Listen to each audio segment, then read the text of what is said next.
আসসালামু আলাইকুম এভরিওয়ান। আশা করি সকলে ভালো আছেন। সবাইকে নতুন একটা ব্লগে আবারও স্বাগতম।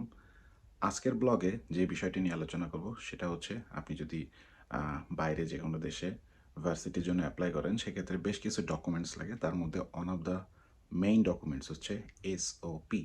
এর মানে হচ্ছে স্টেটমেন্ট অফ পারপাস। বিষয়টা হচ্ছে আপনি যখন একটা ইউনিভার্সিটিতে অ্যাপ্লাই করবেন সেই ক্ষেত্রে আপনাকে একটা এসওপি দিতে হবে যে আপনি কেন কী উদ্দেশ্যে সেখানে পড়তে যেতে চান এবং বিস্তারিত। সো সেই বিষয়টা নিয়ে আজকে মেইনলি আলোচনা করব। এসওপি কিভাবে লিখতে হয় এবং কিভাবে জেনারেট করতে হয় এই বিষয়গুলো নিয়ে আসলে ইউটিউবে দেখবেন যে অনেক ভিডিও আছে এবং বিভিন্ন রিটেন যে ব্লগগুলো আছে এখানে অনেক গাইডলাইন পেয়ে যাবেন। আমি মূলত হচ্ছে যে বিষয়টা নিয়ে কথা বলবো যে এসওপি লিখতে গেলে অনেকেই কিন্তু দেখা যাচ্ছে যে পেইড সার্ভিসের সহায়তা নেন। নাওয়াডেজ আপনার যদি একটু বিচার বুদ্ধি থাকে এবং আপনি যদি একটু গাইডলাইন পান সেক্ষেত্রে আমার কাছে মনে হয় না যে এসওপি লেখার জন্য আপনাকে কোনো পেইড সার্ভিস নেওয়ার প্রয়োজন আছে। আপনি এটা নিজেই লিখতে পারবেন। সো এসওপি লিখতে গেলে প্রথমে যে পার্টটা আসবে সেটা হচ্ছে ইন্ট্রোডাকশন পার্ট এবং দ্বিতীয় যে পার্ট সেটা হচ্ছে ব্যাকগ্রাউন্ড পার্ট। এই দুইটা পার্টই খুবই ইম্পর্টেন্ট। বাট আমি বলবো যে আপনারা প্রত্যেকটা যে পার্ট আছে এই পার্টগুলা একটা প্যারা প্যারা আকারে অথবা একটা সেকশন আকারে লিখবেন সো দ্যাট দেখতে ক্লামজি না লাগে এবং পড়তে গেলেও যাতে বিরক্ত ফিল না হয়। সো ফার্স্ট পার্টে ইন্ট্রোডাকশনে সবাই জানেন যে ইন্ট্রোডাকশন আসলে কি। ইন্ট্রোডাকশন হচ্ছে নিজের সম্পর্কে বলা। সো দ্যাট ইন্ট্রোডাকশন পার্টে আপনি ছোট করে লিখবেন আপনি কে, কোথায় থাকেন, কী করতেছেন এবং আপনার বর্তমান স্ট্যাটাস। এরপরে আপনি সেকেন্ড প্যারায় আপনার যে ব্যাকগ্রাউন্ড পার্টটা আছে ব্যাকগ্রাউন্ড পার্টে লিখবেন যে আপনি কোথা থেকে পড়াশোনা করছেন, স্কুল কলেজ, আপনার মার্কস কেমন ছিল, যদি গ্রেড থাকে সাপোজ জিপিএ 5, আবার ভার্সিটির ক্ষেত্রে সিজিপিএ যে ব্যাপারটা থাকে সেটা উল্লেখ করতে পারেন। বা আপনি যদি অন্য কোনো মেডিকেল প্রফেশনাল, ডেন্টাল প্রফেশনাল হন আপনার যে ওভারঅল মার্কস আছে সেটার একটা পার্সেন্টেজ করে লিখতে পারেন যে আমার পাসিং মার্কস ছিল আপ টু এত পার্সেন্ট, লাইক 70% অথবা 71%, সামথিং লাইক দ্যাট। এর পাশাপাশি আপনি যদি বর্তমান সময়ে কাজ করেন, ব্যাচেলর করার পরে দেখা যাচ্ছে 1-2 বছর 3 বছর ওয়ার্কিং এক্সপিরিয়েন্স থাকে, সেই এক্সপিরিয়েন্সের যে কোথায় কোথায় কাজ করছেন সেগুলো উল্লেখ করতে পারেন। আর যদি একেবারে ফ্রেশ গ্রাজুয়েট হয় তাহলে তো ব্যাকগ্রাউন্ডে আপনার কাজের বা এক্সপিরিয়েন্স উল্লেখ করার কোনো প্রয়োজন নেই। আপনারা ডিরেক্ট লিখতে পারেন যে আমি ব্যাচেলর শেষ করছি, দেন হচ্ছে I am highly interested to do my MSc অথবা হোয়াট এভার জিনিস in your university, something like that. So background হচ্ছে মূলত আপনার institutional achievement as well as আপনি যে ওয়ার্ক প্লেসে বিভিন্ন জায়গায় কাজ করছেন সেই জিনিসগুলা এখানে হাইলাইট করতে হবে যেটা আপনার কোর্সের সাথে যায়। সাপোজ আপনি কোর্স নিলেন কথার কথা এমবিএ, বাট আপনি কাজ করছেন এমন একটা জায়গায় যেখানে আসলে এমবিএ বা মার্কেটিংয়ের বা বিজনেসের কোনো সম্পৃক্ততা নাই।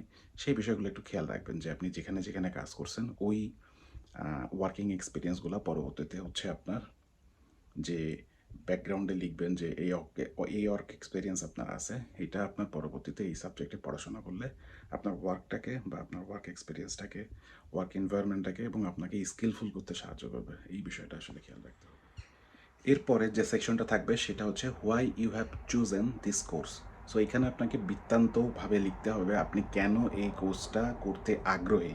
সো এখানে মেনলি লিখতে হবে যে আপনার প্রিভিয়াস যদি ব্যাচেলর থাকে সেই ক্ষেত্রে আপনার ব্যাচেলর এই এমএসসিটা করলে আপনাকে এনহ্যান্স করবে পরবর্তীতে আপনার ওয়ার্কিং লাইফে। এবং এর সাথে সাথে আপনি যে ফিল্ডে কাজ করেন সেই ফিল্ডের যে বর্তমান প্রেক্ষাপটে স্যালারি আছে সেই স্যালারি আপনি যদি বাংলাদেশে ফিরে আসেন সেই ক্ষেত্রে আপনাকে প্রমোশন পাইতে এবং বড় পোস্টে কাজ করতে হেল্প করবে। এবং অ্যাজ ওয়েল অ্যাজ এইটা আপনার যে ব্যাকগ্রাউন্ড আছে, মানে I mean to say previous যে স্টাডি করছেন সেইটার সাথে সম্পৃক্ততা আছে এবং এইটা মূলত ফিউচারে আপনাকে একটা লাভ প্রদান করবে, যদি আমি খাস বাংলা ভাষায় বলি। এই জিনিসটা হচ্ছে আপনাকে ডিসক্রাইব করতে হবে। এবং অ্যাজ ওয়েল অ্যাজ এই কোর্সটা হচ্ছে অন্যান্য যে ইউনিভার্সিটি আছে সাপোজ ইউকে অথবা ইউকের বাইরে তাদের সাথে কম্পেয়ার করবেন। এবং হচ্ছে অনেক ক্ষেত্রে দেখা যায় যে টিউশন ফি ব্যাপারটা থাকে, এখানে উল্লেখ করবেন যে সেম কোর্স যদি আমি অন্য জায়গায় করতে যাইতাম তাহলে হচ্ছে আমার টিউশন ফি ইউকেতে কম্পারেটিভলি অনেকটাই কম। এবং ওভারঅল যে লিভিং কস্ট বা অন্যান্য যে প্যারামিটারগুলো আছে সেগুলোর সাথে কম্পেয়ার করে বলতে হবে যে এই কোর্সটা আসলে আমার জন্য সুইটেবল এবং বাজেট সেটা আমার আয়ত্তে আছে। এবং UK is a diverse country, multicultural country, এখানে বিদেশিরা যারা আসে পড়তে সবাইকে খুব ওয়েলকাম করে, সামথিং লাইক দ্যাট। এইভাবে একটা মানে প্যারা সাজাবেন। এরপরে আসে যে আপনার কেরিয়ারের গোল কী। এখানে কিন্তু আপনি লিখবেন না যে আপনি কোর্স শেষ করে এখানে থেকে যেতে চান অথবা অন্য কোনো জায়গায় বেটার অপরচুনিটির জন্য চলে যেতে চান। এখানে আসলে মেইনলি স্টেটমেন্ট অর পারপাস আপনাকে বোঝাইতে হবে আপনার কেরিয়ারের একটা গোল আছে, যে গোলটা অ্যাচিভ করার জন্য আসলে আপনারা এই মাস্টার্স ডিগ্রি বা এমএসসিটা করতে যাচ্ছেন, সো দ্যাট আপনি এই ডিগ্রিটা নিয়ে এখান থেকে যে কাজের এক্সপিরিয়েন্স আছে, ওয়ার্ক এক্সপিরিয়েন্সটা গ্যাদার করে আপনি আপনার দেশে ফিরে যাবেন, এবং দেশে ফিরে যাওয়ার পরে আপনার রিলেভেন্ট ফিল্ডে আপনি ভালো পজিশনে যাইতে চান, সো দ্যাট আপনার কান্ট্রি পরবর্তীতে ফিউচারে আপনার দ্বারা উপকৃত হয়। এইটা হচ্ছে মেইন একটা ভাইব থাকবে আপনার লেখার মধ্যে। এবং এই সাথে সাথে আপনাকে অবশ্যই মেনশন করতে হবে যে আপনি যদি এইখান থেকে ডিগ্রি নিয়ে যান, সো দ্যাট আপনার দেশে ব্যাক করলে রিলেভেন্ট ফিল্ডে আপনি প্রমোশন পাবেন, ইভেন আপনার যে স্যালারি বর্তমানে রয়েছে সেটা থেকে আপনি প্রমোটেড হইলে আপনার স্যালারি কতটা বাড়তে পারে।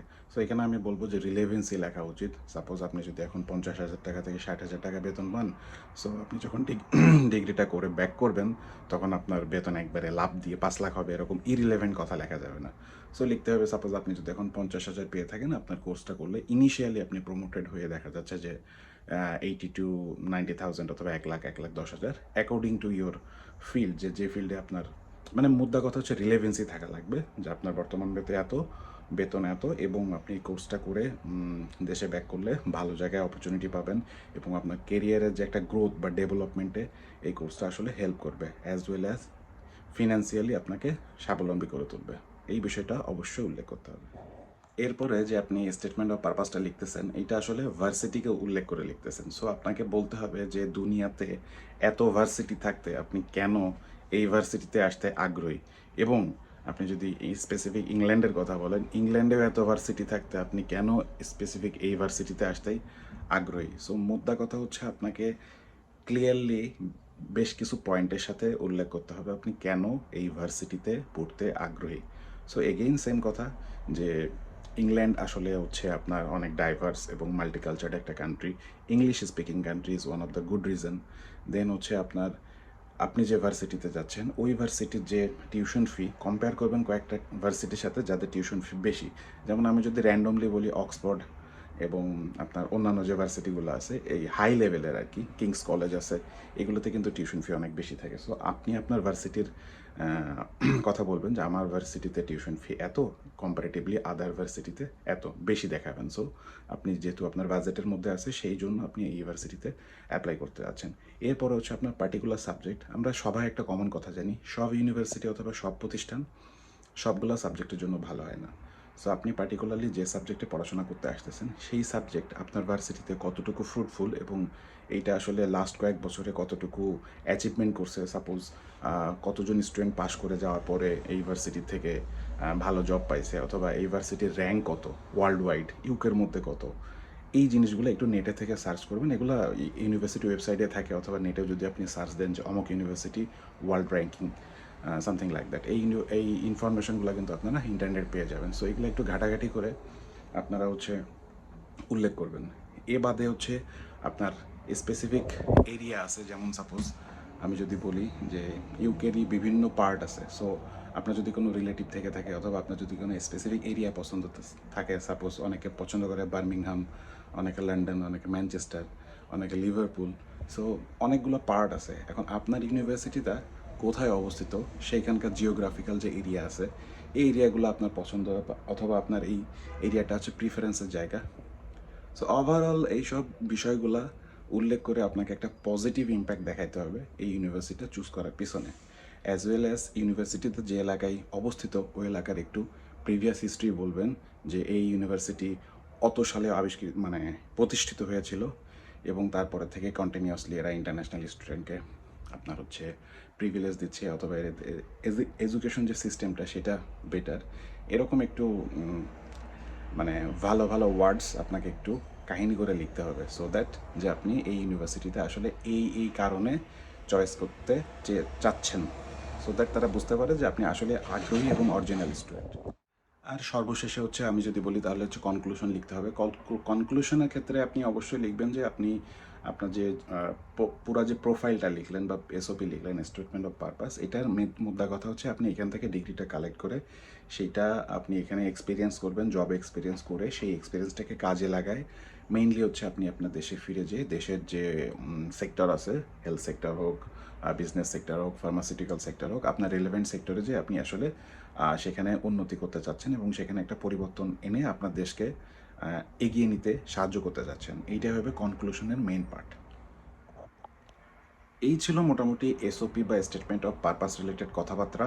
এর থেকেও যদি স্পেসিফিক ভালো আপনারা how to write a SOP এরকম যে কোনো জিনিস দিয়ে ইউটিউবে সার্চ দিলে কিন্তু দেখবেন যারা আসলে এসওপি লেখার ক্ষেত্রে গাইডেন্স দেয় তাদের ভিডিও পেয়ে যাবেন। আমি আসলে মূলত হচ্ছে আসার সময় এসওপি লিখতে চাইলে বা এসওপি সম্পর্কে যাদের কোনো ধারণা নেই তাদেরকে একটা ধারণা দেওয়ার জন্য মেনলি ভিডিওটা করলাম। আর এবারে হচ্ছে একটা সিস্টেম আছে, দেখা যাচ্ছে অনেক যে এজেন্সির থ্রুতে যারা আসে, ভ্যালিড এবং অরিজিনাল ভালো এজেন্সি, তারা কিন্তু ম্যাক্সিমাম টাইমে দেখা যাচ্ছে স্টুডেন্ট যারা নতুন লিখতে পারে না এসওপি তাদেরকে কিন্তু ফ্রি এসওপি সার্ভিস প্রোভাইড করে আমি যতটুকু জানি। আবার অনেকে কিন্তু চার্জ করে এসওপি সার্ভিস দিয়ে থাকে। সো আমার মনে হয় আপনি প্রথমে নিজের চেষ্টা করুন, নিজের চেষ্টা করার পরে যদি ব্যর্থ হন তাহলে এজেন্সির হেল্প নিতে পারেন অথবা পেইড সার্ভিসও নিতে পারেন। বাট আমি বলবো যে যারা আসলে ইন্টারন্যাশনালি ইংলিশ ল্যাঙ্গুয়েজ কান্ট্রিতে, ইংলিশ স্পিকিং কান্ট্রিতে পড়াশোনা করতে আসেন তাদের অ্যাটলিস্ট এসওপি নিজের লেখা উচিত। বিকজ আপনার ব্যক্তিত্ব এবং আপনার ব্যাকগ্রাউন্ড সম্পর্কে আপনি যতটুকু জানেন আমি বা থার্ড পার্টি কেউ এত ডিটেলসে জানবে না। So try it yourself, I think you will get it. Otherwise option তো আছেই। So thank you very much for watching today's blog. আশা করি ভিডিওটা ভালো লাগছে। ভালো লাগলে অবশ্যই লাইক করবেন, কমেন্ট করবেন এবং don't forget to hit the subscribe button. Thank you very much.